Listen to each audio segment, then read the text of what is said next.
trying you when I keep bleeding. I don't know why you act like you innocent. You wanna take a piece of my heart again. I'll get you up, 'cause I just don't know. Something in your eyes, the way you stare me that I like. I wanna let you go, but it's like something holds me tight. I'm gonna hold it tight. Oh, it feels like. Welcome to Diamonds in the Rough TV. It's your girl Sinead, aka Gigi, and I'm back with episode 5 of this series. Today we are going to be covering the story of Kaelin and Kyrah. This is a very popular YouTube couple who has been out for probably the past decade almost, I would say. I think I started following them after seeing their engagement video back when they were like 18, 19 years old. But I'm a huge supporter of Kaelin and Kyrah. I love their story, and they became viral on YouTube and they got YouTube famous. And so now they are very successful entrepreneurs. They have a book. It's called This Kind of Love: The Overwhelming Power of Promises, Patience, and Faith. I read the whole book. I loved it. I was very inspired by it. And it was really nice to get to just take a deeper look into their story and how they've grown. And I definitely recommend you go ahead and check out their book too, and check out their channel. I will have their channel linked down below. Their channel is faith-based, and it's really perfect for millennials who are looking to either find their spouse or their newlyweds and things like that. I'm excited to be sharing with you all the Diamond in the Rough story of Kaelin and Kyrah. So we met 2009, but let me tell you guys, your boy was plotting since 2008. So check this out. I used to be on this football team, the little league team for my high school. And on the football team, you know, we were all in elementary school. It just so happens that one of my boys was getting at my girl Kyrah. In sixth grade. In sixth grade. So I kept hearing this name, Kyrah. Kyrah's bomb. Kyrah this, Kyrah that. And then I heard about her friend too. So he was messing Sixth grade, how bomb could I really be? He was messing around with Kyrah and her friend Ariana. You're gonna hear this name a lot. So this is 2008. I'm like, whatever. I don't care who this girl is. I got my own girls to deal with at my own school. Whatever. This is before your boy started trying to get at multiple girls at different schools. But that's another story. Anyway, we're moving forward. I saw Kyrah from a distance, and she was on they're called portables, that's what we call them here, but it's the class that has the ramp that goes into the classroom. And I saw her hanging out there with her friend Ariana. And I said, Keon, who is that? And he was just like, bro, that's Kyrah.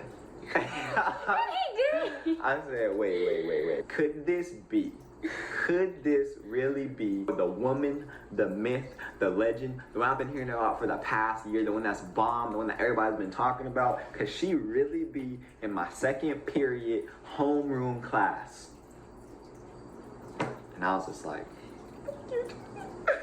I'm thinking, if Brandon's in my class, and Keon's in my class, we all black dudes, I gotta get to her before they get to you. So I was like, Keon, you need to introduce me as soon as we walk through the door. She used to be telling me about like how her dad and her uncles like would not let her date, and like my dad at the end of the day would like take my phone, or like while I was sleeping he would go and take my phone. So I was just like really scared, and I didn't want to be in trouble. I wasn't caring. I was trying to get in trouble. Shoot. Oh my god. I did not care at all. Your boy was in it to win it. Dear Kyrah, I don't usually measure time. The days, months, and years don't matter to someone who never plans on leaving. Even if I tried, I wouldn't trust it, because I often lose track of it when I'm with you. I bet when you broke up with me in 7th grade, you'd have never guessed that we would have made it this far. But somehow we came to our senses. For the past 5 years, you've kept more than just my attention. You stole my heart, closet space, and chicken wings straight from my plate.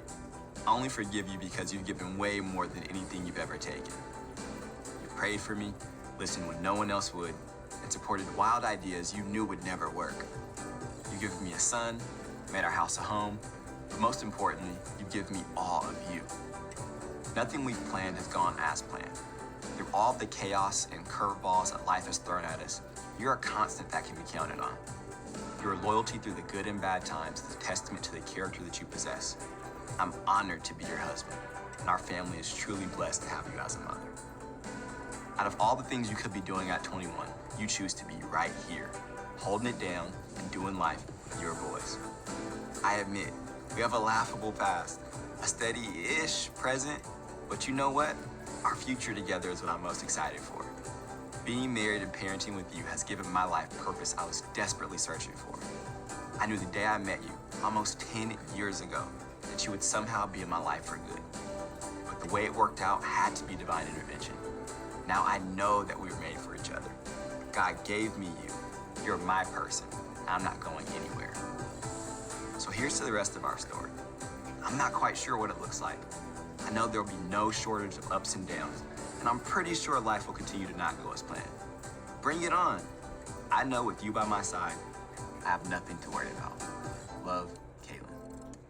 Yeah, the hardest thing about being married at 19 is you don't know who you are. So to commit yourself to someone in that covenant of marriage, like we said, we do value the sanctity of marriage, and it actually is a marriage covenant between us and God, and you don't really know yourself. So it's like, how can you give your total self to someone if you don't even know who you are? But that's the beauty of young marriage, and that's one of the things that Kyrah and I like, is the fact that we don't know who we are. We admit that we're still trying to figure out who we are, but the fact that we get to do that together is incredible, and I wouldn't want it any other way.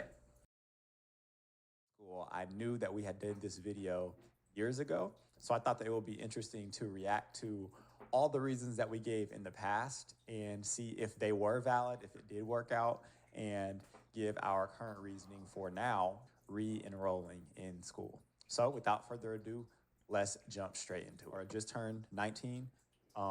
We had just popped off of YouTube. For context, this was early January, like January 5th, 2017. So we weren't married. I think I had just proposed to Kyrah, and I think we had just got done finishing our finals. So it was an interesting time for us. We're popping off on YouTube. We have 3 weeks off of school before the next quarter starts. I think we were in the quarter system then, and we didn't know what to do.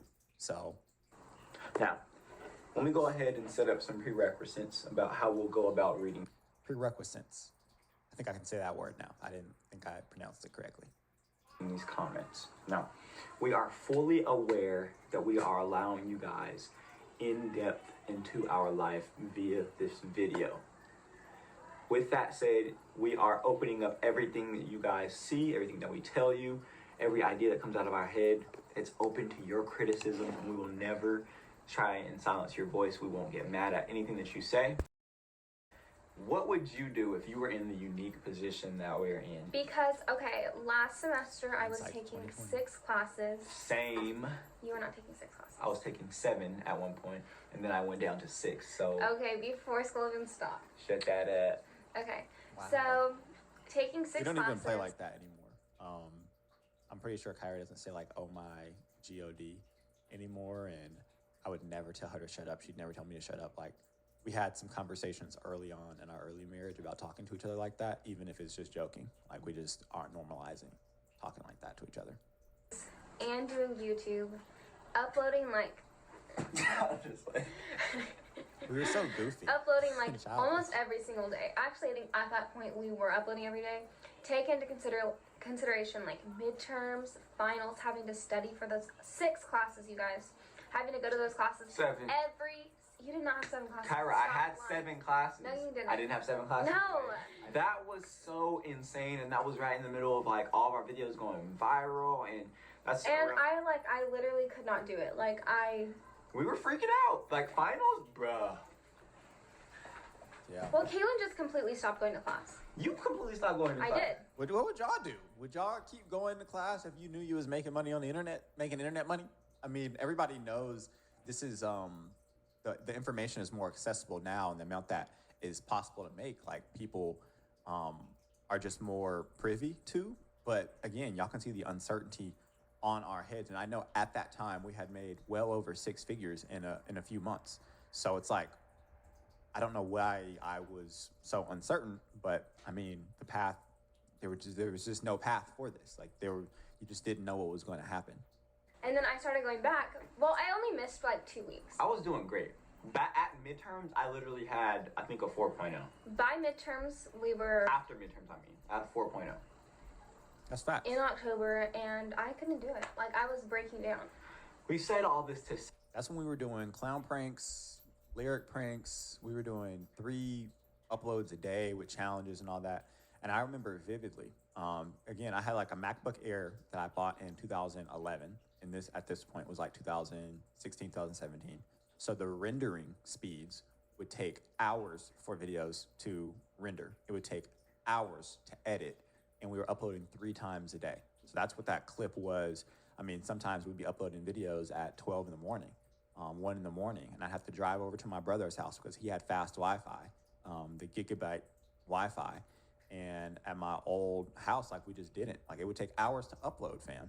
So I would hop in my car, drive to my brother's apartment, park outside, try and get his Wi-Fi from the parking lot, upload the videos one by one, since, I mean, the laptop couldn't handle multiples, and then do it all again, study for my finals, study for college, go and take these midterms, these finals, doing this homework. And I remember I wasn't getting any sleep. And this is when Gary Vee was popping, like, I'm not popping, no one even really knew who Gary Vee was, but I remember him saying, like, sometimes you gotta eat, and he cussed, but you gotta eat crap in order to get what you want. And that's why I was on that energy of like, man, I'm doing stuff that anybody else is gonna do, and I'm gonna reap the rewards, and we did.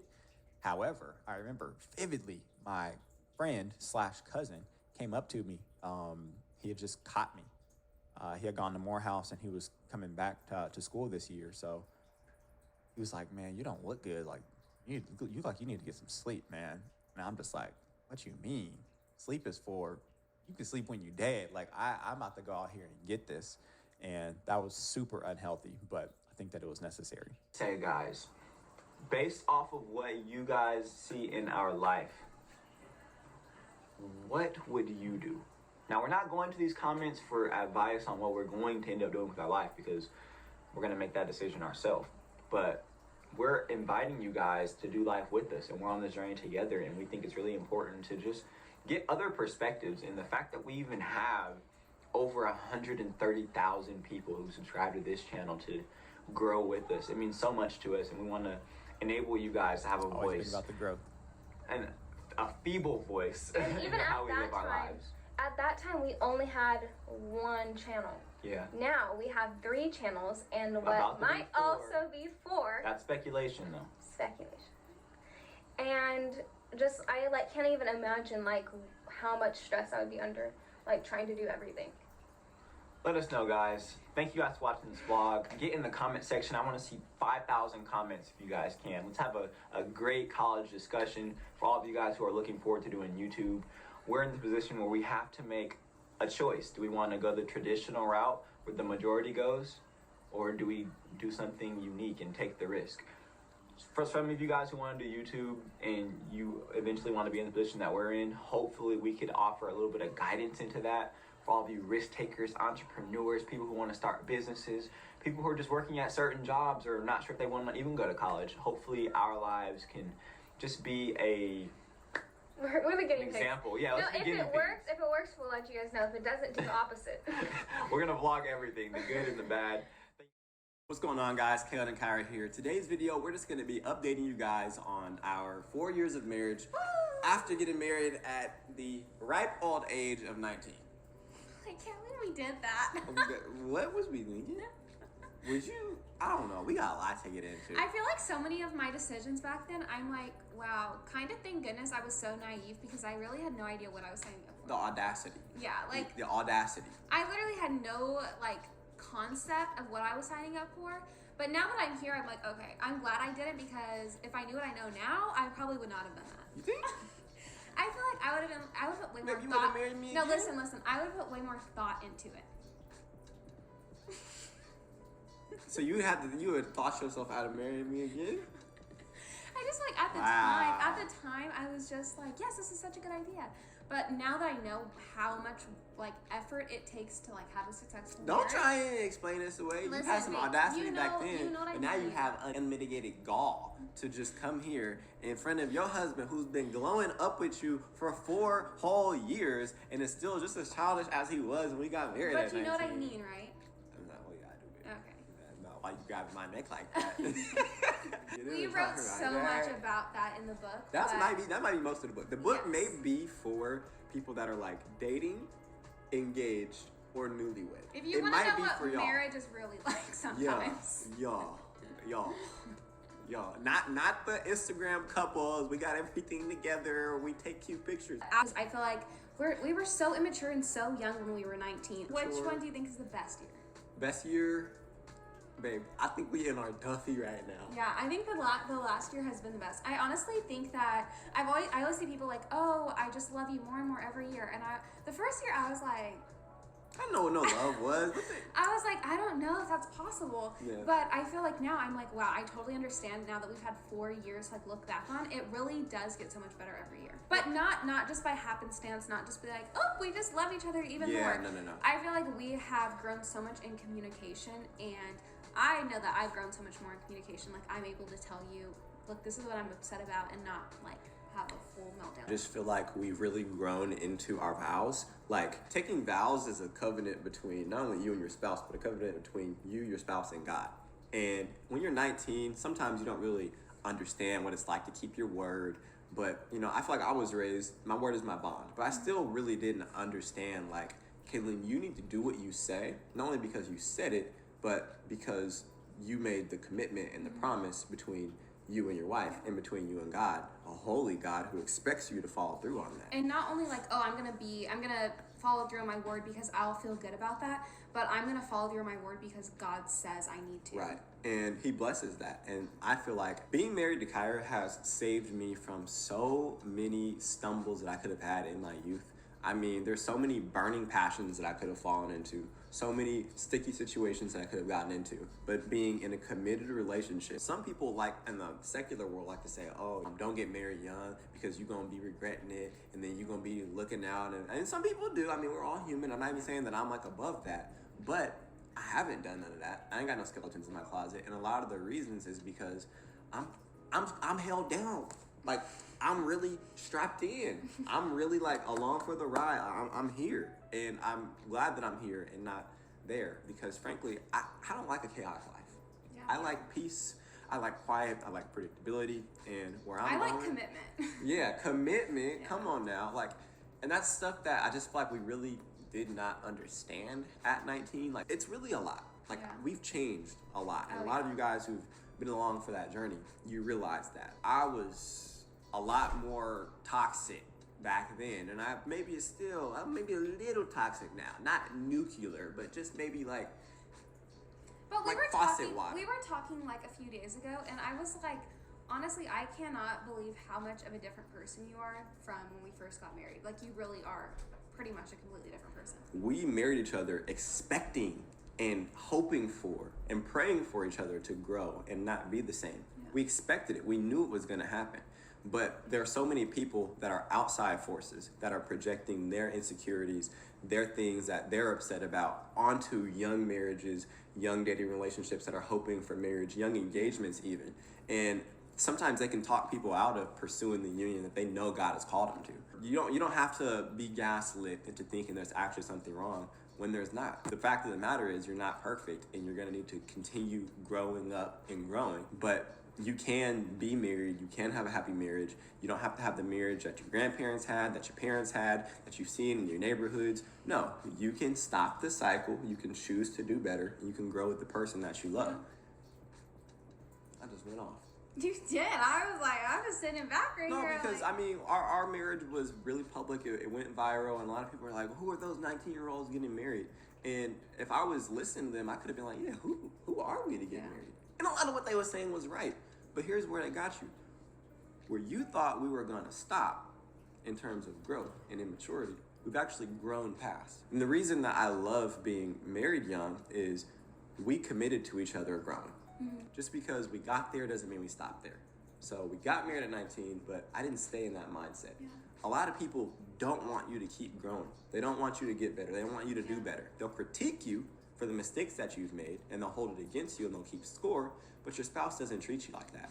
God doesn't treat you that way. You can always find redemption through repentance, through growing, through communication. Don't be hiding nothing, because you're going to be found out, because what you hide now in your dating and engagement and early marriage will be found out. Like, it will come to light. And I also think that it's All of either I think it's either the growth is really romanticized, and the growth is not something that just happens by happenstance. Again, like, it's really hard, and I mean, you just like cannot doubt or undermine how hard and how much effort it takes to actually grow in an area of your life, or to be called out in that area. Like, it's hard. to be Like, it's found really, out in them areas. Yeah, it's really hard, and it's very like vulnerable. Like, you literally just feel like naked in front of that person. That's why I love the true definition of what love really is. I know that our society has tried to take that word captive and define it as something that is real fluffy and subjective, but we don't go off of society's definitions. We allow the Bible to define things that it defines. And the Bible defines love: patient, kind, does not boast, is not easily offended. There's a commitment there. I'm choosing biblical love in my relationships. Yeah. And I say choosing because that's what it is. It's a choice. It's a choice to be patient. It's a choice to be kind. It's a choice to not boast. It's a choice to not be easily irritated. These are choices that you make. So if you're choosing to fall into something, you need to choose not to fall out of it and stay your tail committed. Otherwise, you're just wasting each other's time. But I already went off. This ain't about nobody else. This is about us. And I'm just here to say that I think that we're doing good. There have been times where we haven't been doing great. And there have been times where we're just going steady. We're chilling, yeah. That's how it is. The trajectory isn't straight up to the moon. It's A little bumpy, but I can look back and see like certain conversations or certain things that has happened in our marriage where it's like, okay, this is a really, really hard like week because we're like battling through this thing. We're trying to come to a common ground. This is a team, and I may be the team leader, but that's fine. I'm not right all the time. I don't get to make every decision, and I don't make any decision without the wise counsel of my helpmeet. She cover everything. Her discernment level is really just OD. So I really need to listen to her. Like I have to. So I defer to her in the things that she's strong to. Yeah. So as a team, we each play our role. We defer to each other whenever we need to. And I think that's probably the way to long-term success. Again, I'm not at the point where I'm giving marriage advice yet. So don't ask me. I might be able to start giving y'all some dating advice because your boy is like at a newlywed. I can't tell you how to propose and get engaged, and maybe we can talk a little bit about the first few years of marriage. But beyond that, I would say that is the main thing though, like coming to decisions together, because the fruit that comes out of that is not only like, oh, we made a decision together, great, we can work together, find somebody that you can work together with, but it shows that you can solve problems together. So when the next problem comes up, you can remember that thing and be like, okay, we came through that, and I remember I was crying, I was hurt, we were not on the same page, it was a little bit chaotic, but we came through the other side, and I remember I felt so loved and understood and heard and cared for and like protected in that way. So I know that we can get through it again. So when that next problem comes up, it's like, okay, we're about to go into battle right now with this issue, but I know that I've seen us before come through on the other side even closer. So with that, if you guys are just interested in more casual conversations like this, I don't believe that we'll do this too much on our channel going forward, but that's because we started a podcast. You guys can go ahead and check it out. That's where we'll be having more conversations like this, where we're talking and growing together through actual real life. Wow, their story is just so beautiful and heartfelt. What I really love about their story is that they've been so open with the world throughout their whole relationship, pretty much just sharing that young love can be successful, young marriage can also be successful, and building a brand together can really turn out to be something very impactful and amazing for the world to see. So I'm just so grateful that I got to share their story. Again, I've been a supporter for many years, and I just love their faith. They really started from the bottom with this whole YouTube thing. Like, they were in college, you know, just trying to make it, just trying to pass all their classes, and they decided to start a channel together. They went YouTube viral back when YouTube couples was a really new and hot commodity. This was probably about 7 years ago, I would say, when they really went big. It had the pranks going on. They were doing the prank wars, and they just had the funnest videos. So I had to make sure to share their story with you all today. I hope you all enjoyed this episode of Diamonds in the Rough TV. If you did, please make sure to hit the like button down below, and make sure to subscribe to this channel so you can stay tuned for all of our new episodes coming out weekly. Thank you all so much, and I'll see you all next time.